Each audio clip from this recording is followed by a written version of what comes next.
السلام علیکم ورحمۃ اللہ وبرکاتہ۔ حضور پاک صلی اللہ علیہ وآلہ وسلم نے صحابہ کرام سے پوچھا، کیا تم جانتے ہو میری امت کے اندر مفلس اور کنگال کون شخص ہے؟ صحابہ کرام نے عرض کیا، اللہ کے رسول، ہم تو مفلس اور کنگال اس شخص کو سمجھتے ہیں جس کے پاس روپیہ پیسہ نہ ہو۔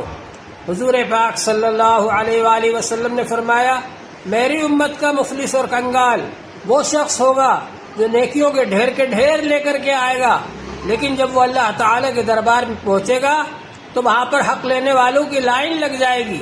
کوئی کہے گا، اللہ تعالیٰ اس نے ہم کو مارا تھا، ہم بدلہ نہیں لے پائے۔ کوئی کہے گا، اللہ تعالیٰ اس نے ہمارا مال ہڑپ کر لیا، چھین لیا، ہم اس سے واپس نہیں لے پائے۔ کوئی کہے گا، اس نے ہم کو گالی دی، ہم اس سے بدلہ نہیں لے سکے۔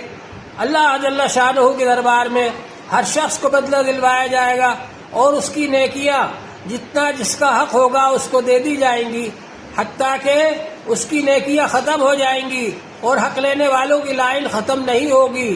تو پھر بعد میں دوسروں کی برائیاں جتنا جس کا حق ہے اس کے اوپر ڈال دی جائیں گی، اور یہ اپنی نیکیاں دوسروں کو بانٹ کر اور دوسروں کی برائیاں اپنے سر پر لاد کر جہنم میں جا رہا ہوگا۔ حضور پاک صلی اللہ علیہ وآلہ وسلم نے فرمایا، میری امت کا مفلس اور کنگال یہ شخص ہے۔ اللہ تعالی بندوں کے